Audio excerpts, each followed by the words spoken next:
Good morning YouTube and welcome back to the channel. In today's video, whilst it's freezing cold outside, I'm going to do a video on the ideas and the build for my little man cave office editing area, and we'll also go over the recording equipment I use throughout my videos. Now, by all means, I am not a professional YouTuber, far from it, but I've certainly learned a lot over the years, and hopefully in this video you guys will find it interesting, so stay tuned.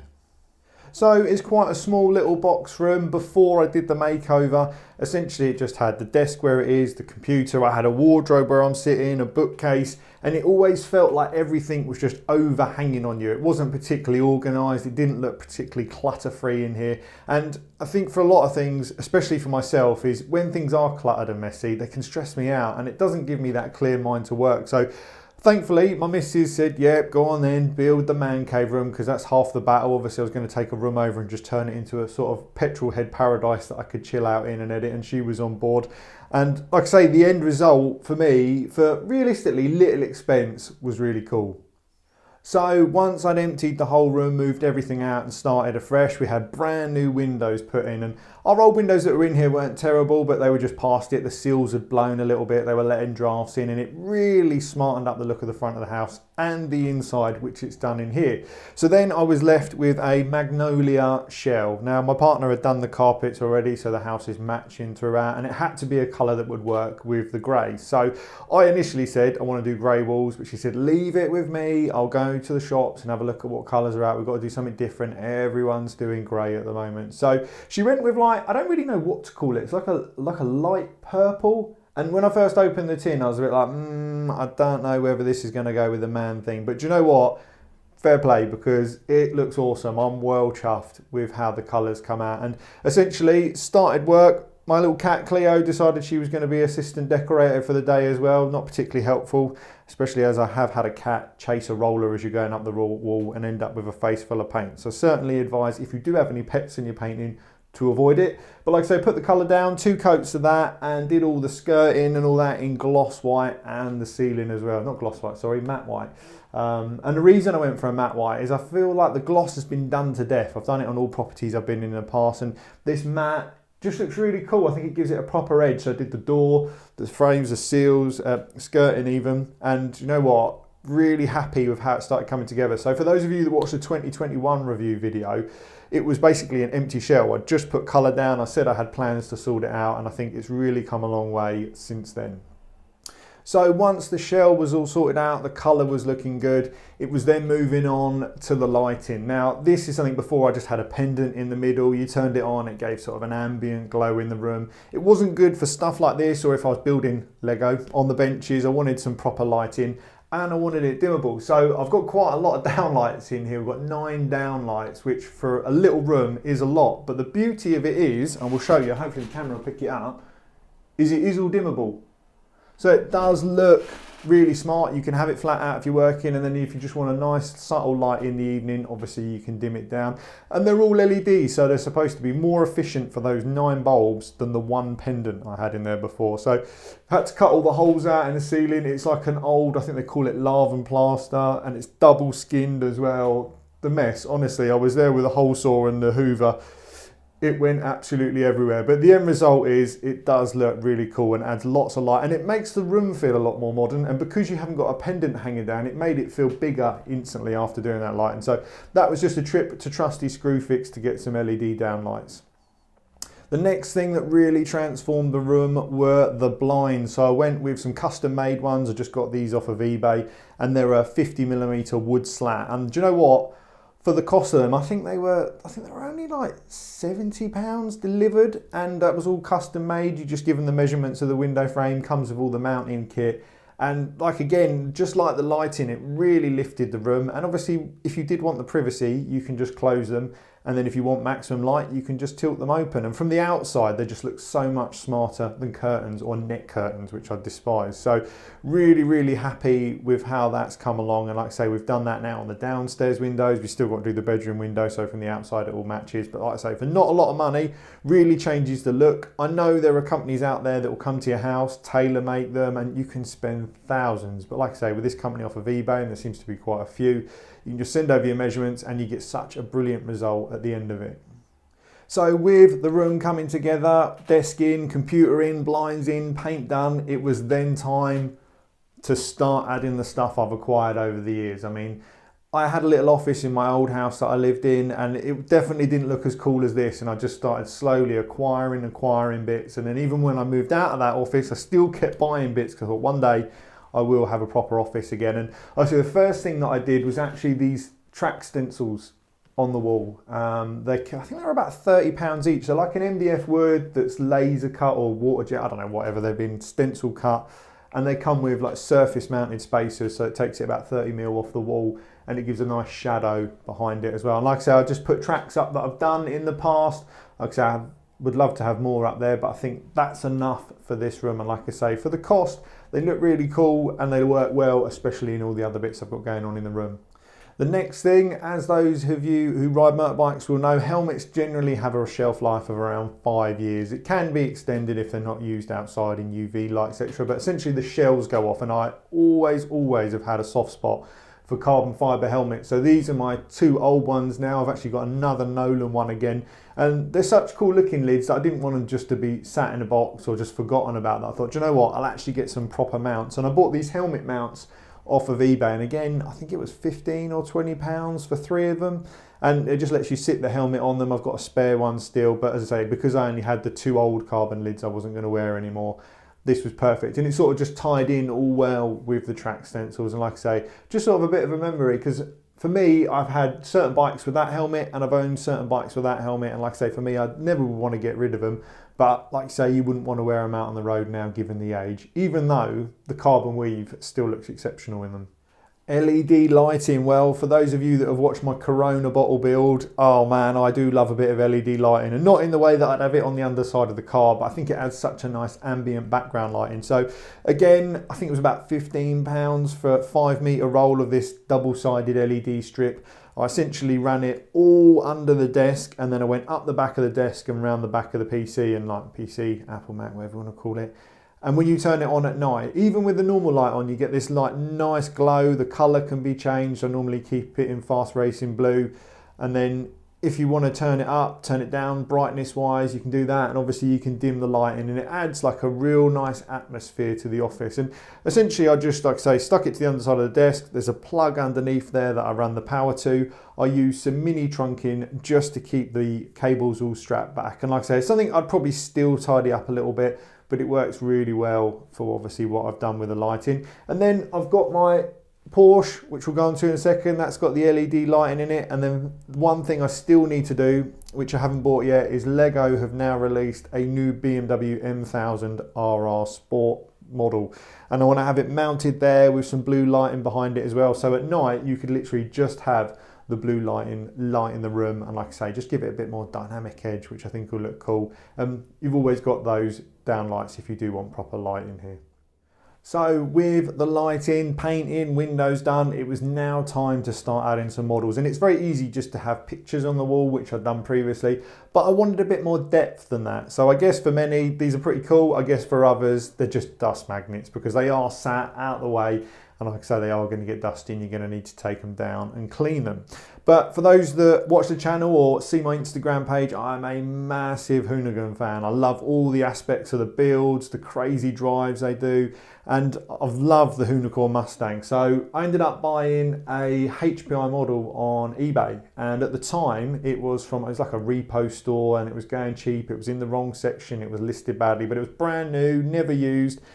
And I thought, you know what, I'm not going to play with it. I do love RC cars, again, for those who have seen the channel, but I thought I just want this as a wall mount because the detail on it's awesome. So essentially, I found these little cable tie, zip tie brackets that you can drill into the wall, and then you can just loop a zip tie around them. And I just held it back against the wall, and it gives a really nice effect in between the picture frames, especially As I added a Hoonigan sticker just below it as well. And like I say, you're not doing any damage to it because it's just strapped back to the wall there. If at a later date I wanted to remove it, use it, sell it, it's absolutely fine. It's just going to get dusty. But yeah, really chuffed with how that came out. And like I say, the effect, especially as you walk into the office, seeing that on the wall. And I've got the little desk model of the turbo variant as well. So that sort of ties in with the big picture frames, and I say the Hoonigan car went up first and then I put the picture frames in around it, and essentially I went with a black and white on all those pictures just so it didn't take away from the Hoonigan model, but there's a good array of pictures in there from various car events, bike events, things I've done over the years. And then there is also a little hand drawing that I had done many years ago of my old Renault Sport Clio 172. So yeah, really happy with how that wall's come out. The only thing that was finished, which I'm still playing with, it's still something for me that I don't think works particularly well with my setup in the office, is a ring light. And this essentially is adjustable. You're meant to put a camera on the front of it. You can change the lightness, pick you up, pick you down, change the shades. And it's a cool bit of kit. I get the idea behind it. I think my editing may need to be improved slightly before I can really utilise that. I definitely seem to have better results outside than I do sat in the office recording. But yeah, really happy with how that wall's come out. Final thing, just a bottle opener on the wall, sort of essential man thing. I don't think I've actually used it. I don't think beer makes it this far before it evaporates out of the bottle to actually be opened here, but always handy to have in the event of an emergency.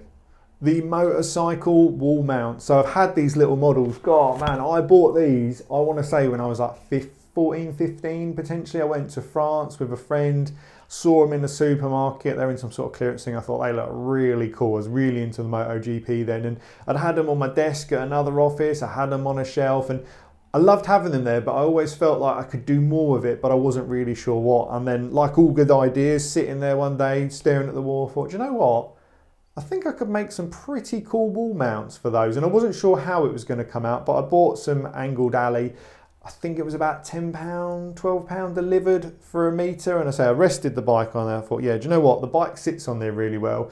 My new chop saw, for those that have seen the United 2 video, ended up cutting a few lengths apart, sanding them all down, drilling a hole in the back, rattle cannon and matte black. And the end result really speaks for himself. They're just really cool. I mean, we'll find out in a couple of months how much of a pain in the arse they are with dust accumulating on them. But really happy with the staggered setup I went with. And I've got a little Ducati 916/748 model that's just going to finish off on the bottom ledge. And obviously any more I build will continue up the wall. But yeah, really happy with that. And like I say, not for a lot of expense, keeps it out of the way and adds a bit more detail to the wall. And you could use those little stands I built for anything really. If you had any collection figures, model motorcycles, I say, there are really no limits to it. And because there's not a lot of weight on there, it only needs the one screw to hold it to the wall. Moving on to the snowboard on the wall. So this was something I actually had in the lounge in my old place that I'd mounted on the wall, and I thought, do you know what, I just love the colour of it. It's an old board now, it's a bit tired on the bottom, but the top deck still looks really cool. So ended up buying some Burton mounts for it, and again, just the perfect space there that it just gave a bit of a pop as you came into the room, and I really like how that sits there. And like a lot of the stuff in here, it's all good memories for me, stuff that brings me back to a time where I'd done cool things or been involved with cool things. And like I say, I thought it's got to go back on the wall, and that spot's perfect. And so that's just 3 brackets that you mount, and then you can just lock the board in place. You don't have to drill it or damage it. So you could take that off the wall, use it and put it back when you're not. But like I say, I've got another board now. That's just my old spare one. So next up is the canvases. Again, eBay came to the rescue with these. You can buy them for £5, £6, £7 each delivered. You send them off a JPEG and they print it. And they're really nice because they wrap all the way around the canvas frame. The quality's always been really good. I've got some from when I was doing track day at Brands Hatch on my Jigsaw, the only actual bike track day I've ever done, which hopefully will be changing this year. And then the Hero bikes on the back wall actually has had these again from my old office, the old 500cc 2-strokes. Just mental bikes back in the day, and like I say, they're so cool that I thought I've got to have them in there, especially as I've now sold my 2-strokes. So yeah, really happy with the canvases. Not a lot of money, and I say I could have easily done a lot more of those in the room, but it would all just been very flat, so I wanted to try and break it up, like I say, with some sort of models on the wall, the helmets and the snowboard, just to give it a nice effect. So next up is the Porsche RSR Lego model. For those again who watch the channel regularly, you will know that I put that together, put some LED light on it, made a wall mount. Since that video, I've actually put the stand in a matte black finish because it ties in with all the other black features in the office. And again, because of the lighting in it, it just adds a really nice effect to the wall, especially if you turn the lights off. I'll see if I can, I wonder if you can see that. It's got all the brake lights in it. Does look really cool at night, and like I say, if you're just editing with the lights on under the desk, that in the background, it's really cool. And then old JMS sign, it's just I've had that for years, absolutely years, and again another reminder of where I've come from in the past. And I put that up on the wall. Actually used to run a garage, Stone Automotive, so the name was already used in a workshop, but that's all finished now, unfortunately, just a full-time tinkerer. And like I say, still had the sign. Made sense to just get that mounted on the wall to fill out any spaces. And then right behind me is a BMW carbon wheel, kindly donated to me by a subscriber. So basically it's broken. You can't use it on the road. Hit a pothole, it's got a nasty crack in the corner of it, so it's fit for the bin. But because it's got the M logo on it, I thought, you know what? That'll just look really cool just sat on the wall, even if it's never going to be usable again. For those that watch the channel again, I love carbon fibre. The helmets, the cars, the intakes, yeah, really cool. So that's a nice little feature. And so the only thing left to be done on the wall is that Lego model in the corner, that BMW one that actually uses those wheels. So that pretty much wraps up the office. Like I say, I'm sure there'll be things I acquire over the years that end up in here just to finish it off even more. But I'm chuffed to bits with how it came out, and hopefully, like I say, provide some of you guys and girls with some inspiration on doing your own office build or blogging area. So the next part will hopefully, like I say, this provides some sort of insight into the camera equipment I use. We'll go over all the equipment I use for recording on the channel. So as I thought when we were doing the office build, I would go through all the equipment that I use. And I mean, this is pretty much the essentials that I travel with. So the only thing that stays here is obviously the Mac. Now she's got to be knocking on 5 years plus old. I'm not massively geared up for editing. It's not really my thing. It's taken me a long time to get my head around it. And I'm really now limited by what I use. And I just use the iMovie app that comes with the Apple Mac unit. And do you know what? If you're just starting out, it's actually really easy to use, pretty straightforward, and you can do some pretty cool stuff, and there's some good tutorials online on doing that. But the problem I'm now running into is I've started filming a lot of the videos in 4K to try and future-proof them to years to come. My gut tells me as time goes on and these electric vehicles come out more and more, there isn't going to be these cool petrol videos about, and I think people will look back on them and be like, you know what, I remember when we used to drive cool stuff before it became automated. So I do want to try and future-proof the channel at this stage, shooting in 4K. Moving on, and I'm using an old iPhone 5 to demonstrate here, which I think we'll probably discuss first. So I use an iPhone 11 Pro, which is actually what I'm filming off now. You can do 4K up to 60 frames per second. Stability is pretty good. I mean, I'll give that a shake now. That's just freehand, there's no gimbal on that. And I use it for a lot of stuff, especially for those that watch videos of me tinkering in the garage, because you can just grab it, hit record, shoot your clip, and it works in really varied light conditions. But I would love to try out an iPhone 13 at some point. So my old iPhone 5 here is demonstrating the gimbal. So the gimbal is a clever bit of kit. It allows you to either pan up, down, around on the vehicles, and use it a lot for intro stuff. And it's also got a track mode, which means you can hold your fingers up to the camera in a polite manner and it will follow you. So it allows you to have sort of, it feels like you've got a cameraman there, which I'm still trying to play with, but it is a really cool bit of kit. And this is actually DJI's older model now. I think it's the Osmo 3. You can pick these up for about £100 and they really do up your game in terms of video quality. My favourite toy on the channel, the DJI Mini 2 drone. I mean, it's just a big boy's toy. I think if I didn't do the channel, I'd probably justify or struggle even to justify the cost of these, which isn't horrific for what they're capable of. So they start at about £450. I think I paid $550 to get the 3 batteries and all the carry case and everything with it. And it comes with spare blades, little toolkit and stuff. But that'll shoot 4K at only 30 frames per second. But for the size of it, with a gimbal, it's mental. I mean, the only drawback is it doesn't have awareness sensors, so that basically means it can crash into things.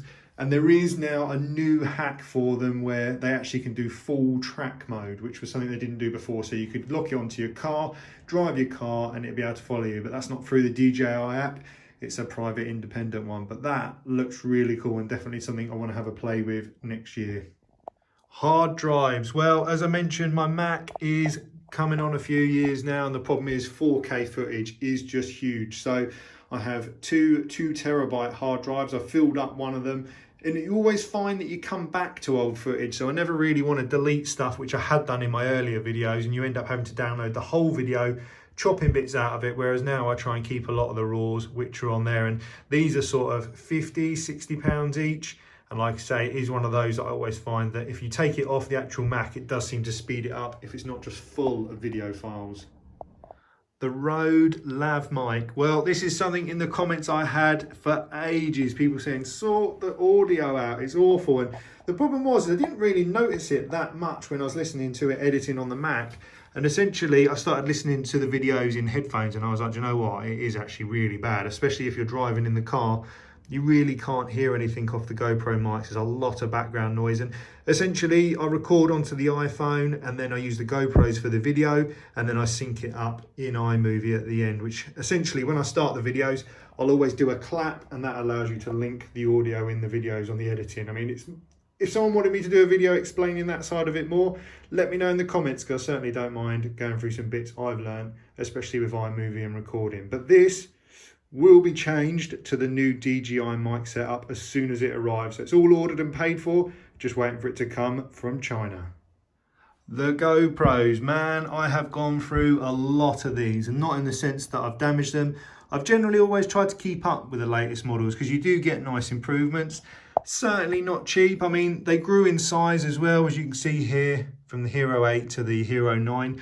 And great little action cameras, really are. Whether they're perfect for blogging, I don't know. Like, to be honest with you, I think the camera on the iPhone gives much better quality. It's just a shame it's a bit awkward without the front-facing camera to be seen when it's on, and you don't want to use the selfie camera on the iPhone because the quality is not as good on that, so you'd want to use the big 3 on the back. But essentially, I've done a lot of filming with these over the years. I've used them in the car, outside of the car. I've held off going for the Hero 10 because I'm just not sure that there's enough advantage there for me and my editing skills to really see the benefits. But there are some cool features on there. It's not to say I won't upgrade it, just not right now. Like I say, they are coming in at anywhere from sort of $350 right up to £500 for each GoPro. I've run, like I say, all the way from the 4 that my brother used to lend me kindly.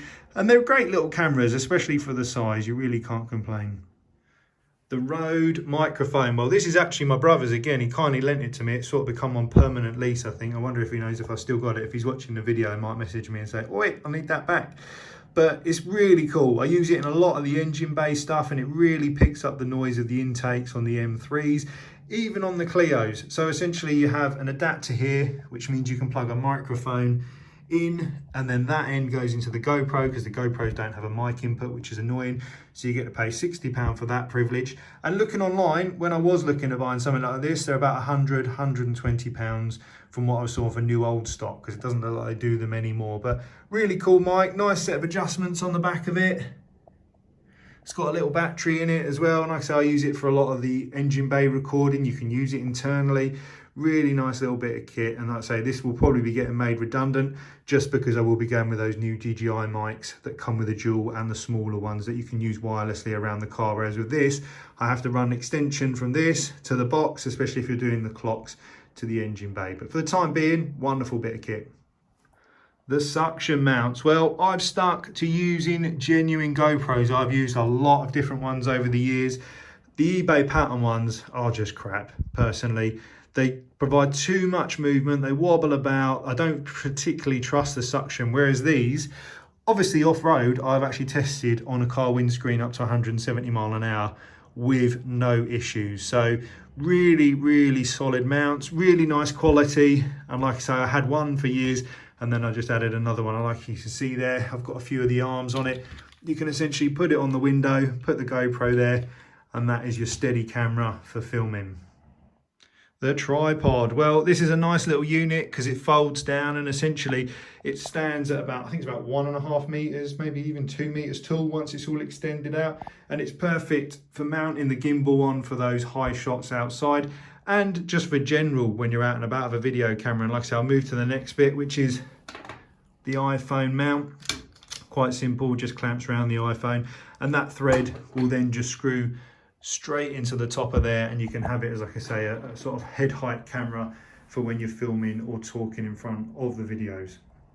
Final bits really, adhesive mounts. I usually buy non-genuine ones of these. They're from a company, I think they're made in obviously potentially China, but they're by an American company. I'll try and put the link in the description, but 10 of these is about £10. And the problem is they work great when you first stick them on, but they're sort of one-time only use.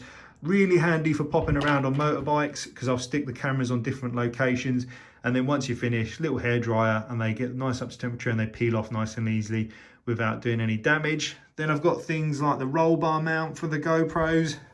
I've got lanyard cable, and I built these out of just some cable lugs, as you can see there, and you basically put them through the thread, mount that to somewhere on the bike, and if the camera does come off, it means that obviously it could do some damage to the bodywork flapping around, but it's not going to be a camera flying off on track at 120 mile an hour and hitting someone behind you. So you don't lose your footage, you don't lose your camera, and you don't injure people around you. And these, like I say, just made out of parachute cord. I think I did a video years ago on how to make these really easily and really cheaply.